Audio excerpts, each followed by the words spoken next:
Today on UT Today, the Office of Diversity and Inclusion has been the talk of the town since legislation was discussed to defund the university program. Why Chancellor Cheek and a big part of the student body are standing up the promotion of diversity and inclusion on campus. Plus, students at UT aren't just hungry for knowledge. How an on-campus food pantry is helping students in need. And Pro Day this past Wednesday, which former Vols stood out for their strength and their speed?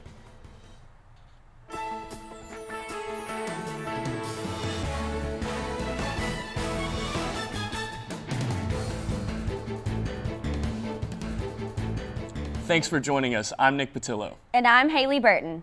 Over the past year, we've seen the university's Office of Diversity and Inclusion in news headlines for controversial gender-neutral pronouns, a document on religious-themed parties, and for the support of UT's annual Sex Week. As UT Today's Sage Speaks reports, Chancellor Cheek and a majority of students are worried about the possible defunding of the campus organization. Gender, age, religion, disability, race. These are all different types of characteristics that make the student body of the University of Tennessee so diverse. But just how much effort is being put forth by the school to make every student feel welcome and included? It's like until it's pointed out, you don't realize it's a problem. Until you see the other side of it, you don't realize that it's hurtful. Leela Marlin, a current student, is also the Director of Diversity Affairs at the university. With this position, Marlin is aware of nearly every single diversity inclusion issue, but Marlin is frustrated with the offensive language she hears on campus. Vols don't say, "That's gay," or "That exam raped me." Stuff like that, just because it could be offensive or it could trigger something for somebody else. It's not something that would generally promote inclusivity. Jimmy Cheek, chancellor at the university, released a statement to the entire UT community containing his stance on the issue. I know there are acts of hatred that occur, such as sexism, racism, bullying, homophobia, and those are completely unacceptable. Diversity inclusion is also an issue for students of racial minorities. Currently, the student body represents over 100 different countries from around the world. The University of Tennessee actually offers multiple resources for students of racial minority. For example, the Black Cultural Center right behind me. There's also the International House just a few steps away. The International House here on campus welcomes all students, regardless of race. Another way the university tries to solve this problem is through education. Elizabeth Whiteside, a journalism professor at the university, teaches a course titled Media, Diversity, and Society. Whiteside hopes that by the end of the year, her journalism students will be able to take what they learned in the classroom and apply it to the workplace. One of my top goals for students in terms of leading the class is to be critical thinkers about the content that they're producing and the role they play in producing that content. By educating students about diversity in the classroom, as well as maintaining on-campus resources such as the International House, the university will continue to take initiative on the issue as the year goes on, and they do expect positive results. For UT Today, this is Sage Speaks reporting. Earlier this month, a bill seeking to defund the office was officially withdrawn. The university continues to host even more multicultural events and forums to promote diversity and inclusion on campus. With new housing being built both on and off campus, students and parents alike are trying to make the hard decision of where to live. As UT Today's Courtney Lester reports, there may not be that big of a difference in commodities and prices. Courtney? That's right, Haley. University housing holds a capacity of 10,000 students, while 17,000 enrolled students are left looking for another option. And while the university continues to work towards adding new housing complexes, new off-campus apartments are being built every year to take advantage of this need. Apartments are popping up one after another and getting closer to campus, all because other constructions are reaching the limit. And if they can get a good location, they can do the same thing, build a nice place, market it the right way, have it at a good price, and you're going to fill up. For Adam J., marketing manager for The Standard, filling up rooms in the new off-campus construction is easy.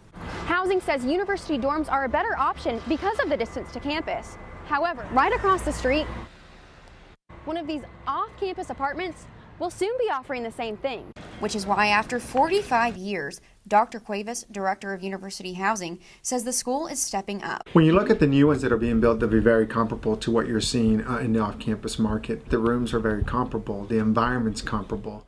And for students like Roby Sturgill, these similarities are a main selling point. I live with a lot of my friends, and there wasn't enough room in a lot of the university houses to accommodate all of them. Accommodation is key for students, which is why UT will soon have multiple choices at new constructions. And as UT Housing revamps, students want more amenities, which is why places like the Standard are adding pools to attract more students. If you're hanging out at the pool, you're going to get to know your neighbors. That might not be something that happens in an on-campus apartment. And while no pools are in future on-campus construction plans, future Vols can look forward to modern dorms offering a one-of-a-kind experience. And when it comes to price, on average, students pay $750 per month on campus apartments, and renting an off-campus apartment in Fort Sanders can cost anywhere from $500 to $900 each month. When it comes down to it, on and off-campus housing prices are very similar. Back to you, Nick and Haley. Thank you, Courtney. While construction continues to increase, students are able to choose from a broader spectrum of options, allowing them to end up with the commodities and price of their choice. Social media continues to expand with apps like Snapchat and Periscope. UT has made social media a priority in the College of Communications. They announced their plans for a new facility dedicated to just that at this year's Social Media Week. UT held its 5th annual Social Media Week at the Scripps Lab in the Communications Building Monday, March 28th. The event kicked off with Knox County Mayor Tim Burchett and Knoxville City Mayor Madeline Rogero announcing the start of the event and acknowledging the construction of a new facility. The new room will be called the Adam Brown Social Media Command Center and will open on April 18th for students and faculty. Social media is being utilized throughout the world in our generation. It's used for news consumption, marketing, and business analysis. But what are UT students using it for? I guess encourage people like in the community that I'm surrounded by. Kind of just keeping up to date with all the news and stuff, you know, my friends and whatnot. Keep me entertained while I'm in class. I pretty much just upload a bunch of pictures, but I never post anything. Students are going to the Scripps Lab to learn what it means to be social media savvy. Some classes are even requiring to go to at least one session of the Social Media Week. The week was filled with alumni who came out of the Communications College and are now using social media in their professions more than ever.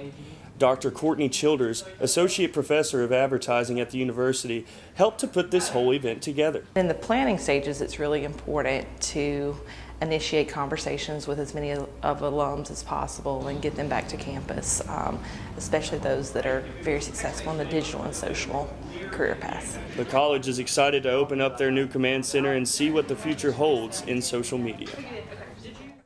The Command Center will use the same social studio technology that Fortune 100 companies use. This will allow students to analyze social media marketing themes in major companies. Still to come on UT Today. Students at UT aren't just hungry for knowledge. How an on-campus food pantry is helping students in need. Alzheimer's is a growing problem in East Tennessee, affecting more and more people every year. How a UT sorority is working to help the cause. The fascinating thing about the brain is that it's largely unknown. You really have to go to the lab to gain practical experience and to discover the unknown yourself. Being the first person in the world to know something about the brain, that's when it gets really exciting. All right, but we're only buying what you can wear out.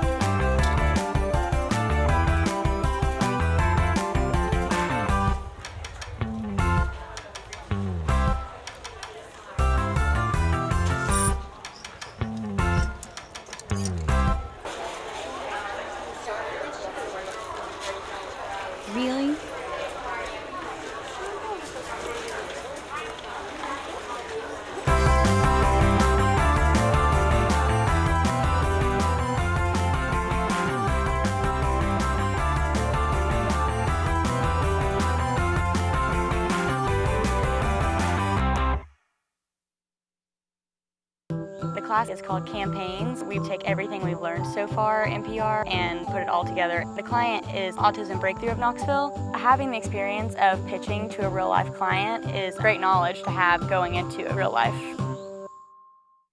Welcome back. UT students are known for their high spirits and their hard work. But what you don't usually think of when you hear about the university is a lack of resources. As UT Today's Lindsay Limerick reports, a new campus organization is helping students and faculty find food during hard times. When you think of university, you think of students hungry for knowledge, not hungry for food. But in Knoxville, many students and faculty can't afford to pay for their meals. That's where Smokey's Pantry comes in. It's a hospitality pantry on UT's campus located in the Tyson House. Every Tuesday from 4 to 6 p.m., volunteers hand out groceries and toiletries.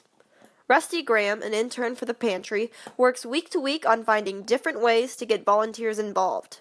Having a really steady volunteer flow from week to week. People are really interested in coming in and helping out.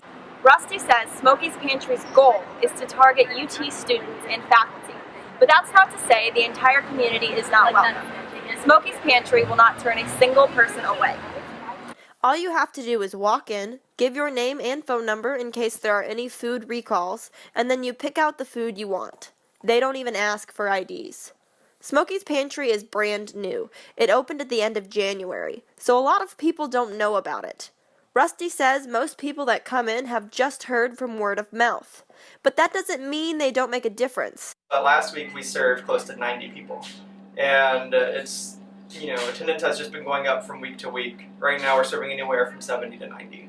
The food comes from local churches and fish hospitality pantries, and everyone that helps the pantry is a volunteer, making it a perfect addition to the University of Tennessee. For UT Today, I'm Lindsay Limerick. Donations are accepted directly through the Tyson House off of Melrose Avenue on UT's campus. The organization continues to look for volunteers to help with the effort. Radio listeners in East Tennessee have come to know his voice. As UT Today's David Ball reports, Pete Michaels, otherwise known as the Eye in the Sky, helps people plan their commute every day. Whether he's on the ground, well, I'll tell you what, I think we're okay so far, or in the air, Pete Michaels is always on the go. I can fly slow, I can fly fast. You probably recognize his voice. He's been on Knoxville radio and TV for decades, reporting traffic conditions and news stories as they happen. We provide the real-time traffic information for radio listeners, but we make a difference because when the big news story breaks, we've got it first on the air. Everything from car accidents to fires, Pete is usually the first to report. It's really fulfilling and satisfying. We make a difference doing what we do. And going into my 40th year, I enjoy it more than ever. However, there's aspects of Pete's job that are not so enjoyable. When reporting accidents, it's often someone's worst day. Sometimes those accidents are deadly, and Pete has seen hundreds of those. But he doesn't let it slow down his work, even when some of those crashes hit too close to home. Personally, I had a wife many years ago who was killed in a wreck as part of a vehicle problem, and I had a brother not too long ago who was killed in a rollover wreck. Despite having two heavy losses, Pete says it gives him a greater insight into what he does. I've become much more sensitive to, or try to be much more sensitive to families and relatives. So when we report a wreck, I'm thinking, okay, I gotta be careful. I need to make sure that we don't show their car on TV too closely, or we don't describe it right away. And with a job so serious in nature, Pete makes time for several hobbies. I'm a member of AOPA, the Airplane Pilots Owners Association. ARRL is the American Radio Relay League. It's kind of amateur radio, ham, and I enjoy that. And still finds a way to keep things light. I won the Nobel Peace Prize back a few years ago. I just want to see if you're paying attention. Every day while you are on your way to work or school, Pete is high over Knoxville helping you get to where you need to go. So when you hear the voice or see the plane, the other one is going to be on Washington Pike near Roberts Road, and still a pretty good line of traffic trying to get into downtown Knoxville. I'm Pete Michaels, Pilot's Pilot. You'll know a little more about the eye in the sky. For UT Today, I'm David Ball. In addition to informing listeners about traffic and news, Pete also supports local businesses by doing short advertisements during his traffic dates. He's also the founder of Metro Skywatch Traffic. Every year in Tennessee, more and more people are diagnosed with Alzheimer's. It's the 6th leading cause of death among Tennesseans. The ladies of Sigma Kappa at UT work to raise money and awareness each year by teaming up with Alzheimer's Tennessee. Together, their mission is to serve those affected by the disease and educate people about brain health. The sorority is currently working towards a goal of several $1,000s for an upcoming walk. Sigma Kappa President Rachel Durham says knowing that her sorority is helping people not only in Tennessee, but all over the country has been a huge motivation. I think it's important not only to us just to raise money, but to kind of set a goal that we can achieve something that is so influential and something that affects people worldwide, and that we're raising money for people in California or across the country and things like that. Like, it doesn't just stay here. And so I think that it kind of empowers us to really work hard and just like remember what we're doing. The upcoming walk for Alzheimer's Tennessee is on Saturday, April 9th. You can visit their website, alztennessee.org, to learn more about their events and how you can donate. Still to come on UT Today. NFL scouts came to UT on Wednesday for Pro Day. Who stood out for their strength and their speed? Plus, the indoor track season finished up earlier this month. How UT is preparing for the outdoor season, coming up in sports. The energy at Tennessee reaches far beyond our campus. As Lady Vol and Academic All-American, Candace Parker set new standards. Now she electrifies fans in LA. Keeping the lights on there and across the country is the work of Professor Elu Liu. Her research on the power grid puts UT at the forefront of this national issue. Candace Parker and Elu Liu, two exceptional women. Both chose Tennessee. Big Orange, big ideas.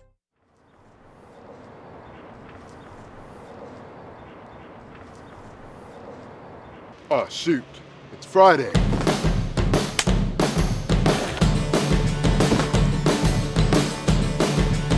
All right.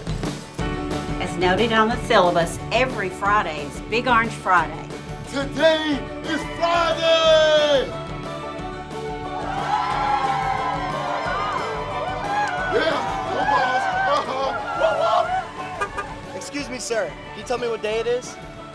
It's Friday!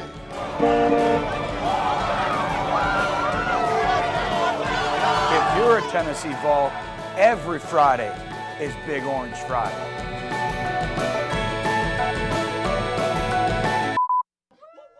Okay. All right. Welcome back. UT Today's Channing Murphy has our weekly sports roundup. Channing? Thanks, Haley. 17 former Vols participated in Pro Day at the Anderson Training Center to perform in front of NFL scouts. One of the biggest standouts was former safety Brian Randolph. He says the buzz around scouts leading up to Pro Day was that he was too slow, not strong enough. So he decided to not only show what he can do, but prove them wrong. So I'm gonna show them tomorrow. I ain't slow. Former Vol safety Brian Randolph didn't hold back when asked about his own expectations going into Tennessee's Pro Day. Be on the 40, I'm gonna burn it.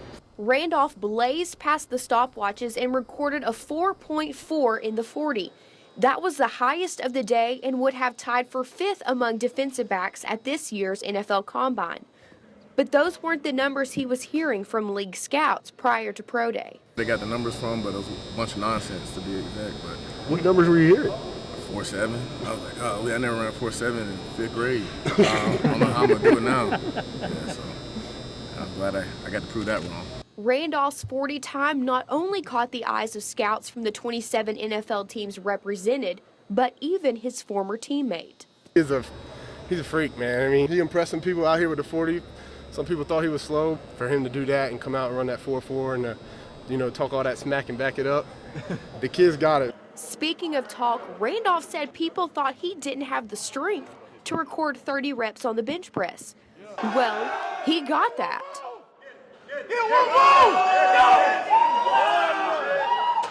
+1. His 31 reps at 225 pounds would have ranked first among DBs at the Combine, 10 more than anyone in his position. God bless me with the strength of Samson. I mean, that's all I can say. That's why I don't cut my hair no more. And maybe those who doubted Randolph's strength and speed won't doubt him anymore after his pro day performance. He's just hoping he'll hear his name called come draft day. That'd be a great blessing for me. That's what I'm praying for. I can't explain how I feel if I get drafted. Tennessee's 51-year streak of players drafted in the NFL came to an end last season, but after his pro day performance, Randolph hopes he might be the one to start a new streak in this year's draft. Now, the Lady Vols' quest for another Final Four appearance fell short after an 89-67 loss to Syracuse last Sunday. The Lady Vols surprised many by making it to the Elite Eight after an upset of the two-seeded Ohio State Buckeyes. The loss extends the Lady Vols' Final Four drought to 8 seasons, going 0-5 in the team's last 6 seasons. After the game, head coach Holly Warlick commented on her team's ups and downs. Yeah, I see how far this team has come, how far they've progressed since we first started, since through the month of January, and you can't do anything but learn from it. I mean, for us to be in this situation and had 13 losses is a credit to them and their commitment to turn our season around and play with each other. So, you know, it's kind of a bittersweet for me. I'm proud of how we came back, but obviously disappointed in the outcome today. The Lady Vols currently have no players in ESPN's top 100 recruits committed for next season. The Tennessee softball schedule is heating up with matchup against a fully loaded SEC, but it's senior pitcher Erin Gabriel who has been on fire for the Vols. Her dominance on the mound this season has been nothing but superb, and as UT Today's Claudia Coco reports, some are even calling it perfect. For any pitcher, a perfect game is a big deal. But 2 perfect games? You're looking at a monumental achievement. Senior pitcher Erin Gabriel pitched her second perfect game against Jacksonville and recorded the 14th perfect game in Tennessee softball history. I honestly didn't know they were happening at the time because you're just in that mindset of one pitch at a time. Everything's working, everything's feeling good. So when you're just attacking one pitch at a time and then all of a sudden the game's over and you threw a perfect game. It took 6 unofficial visits to Tennessee before she committed. One of the major draws to the school was the tight-knit team. She says that she may have pitched a perfect game, but it was the team who kept her on point. My teammates, I can't say enough about how they make me feel. They kept me laughing, they kept me relaxed during the game. Part of her triumph is her mental game. Over her 4 years, Gabriel learned that she is in complete control of her pitching. You can make the game as big as you want and you can make the game as small as you want. And if you just try and overcomplicate things instead of making the game simple, then you're always going to have problems. So really working on my mental game is the biggest thing. For UT Today, this is Claudia Coco. Gabriel and the Vols will be back in action at home this week as they face Kennesaw State and Texas A&M. The UT track and field team is coming off a successful indoor season, and as UT Today's Josh Miller reports, they're looking to perform even better as the outdoor season gets underway. Over the past couple of years, the track and field team at UT has been trying to build a former legacy back up. Christian Coleman and Felicia Brown reached the podium by winning the 60-meter dash and the 200-meter dash respectively at this year's SEC Championships. At this year's NCAA Championships, the men's team came in 3rd and the women's team came in 7th. Now that the indoor season has come to a close, the team has been practicing hard to improve and continue their success on the outdoor track. Sophomore sprinter Christian Coleman says that he isn't putting his focus on times this season. In terms of times, I want to try to break 10 seconds. I don't really try to focus on time that much. I just try to go out and compete. And I feel like once we get to the championship season, if I had that mindset of trying to just go out and just win, the times will come. Freshman field eventer Weldon Wright says he wants to be able to compete with the best this season. My goal is to make it to the first round of the NCAAs and hopefully compete and try to go farther than that. And then also to score in the SEC in triple jump and in long jump, my respective events. Coleman also spoke on the 200-meter dash and said the team support is really helpful. I mean, when any one of us win or any one of us score points for the team, you know, we're really just doing it for the, you know, the whole team because they were there working with us since August, like I said, and I was just happy to go out and just score points for the ball and let alone get a win. So, you know, the whole experience was just great. Tennessee will look to continue their early success as they are not in the preseason top 25 for outdoor track. For UT Today, I'm Josh Miller. Tennessee's next meet will be at the Seminole Invitational in Tallahassee on April 15th. That's it for sports. Back to you, Nick and Haley. Thanks, Channing. Still to come on UT Today. Twitter celebrated their 10th year last week. How UT students celebrated the milestone through Social Media Week. In the classroom, you're taught concepts based on equations and diagrams, but when you can actually get outside and see what's happening and see what you're learning in the classroom, that's the real learning experience. Learning is getting your hands dirty and getting your feet wet and applying those concepts. The University of Tennessee is a place where minds meet and exchange ideas. Peyton Manning's comprehension skills are widely known. Professor George Farr studies materials down to 1/billionth of a meter. He's advanced everything from microcircuitry to cancer research. The exchange of ideas isn't always predictable. Blue 58, Omaha. But at Tennessee, it's all about the possibilities. Omaha? Really? My major is computer engineering. I'm a rising sophomore, and I'm currently an intern at Oak Ridge National Lab. You know, they're experts in what they're doing, so being able to work with them, learn from them, is a once-in-a-lifetime opportunity. It's Social Media Week on campus, and Twitter is celebrating 10 years. UT Today digital producer L'Oreal Cleveland breaks down some fun pop culture moments of social media that have happened in the last decade. I'm standing here on the University of Tennessee's campus during Social Media Week, which is currently being sponsored by the College of Communication and Information. Take a minute and think about how far apps and social media have come in the past 10 years.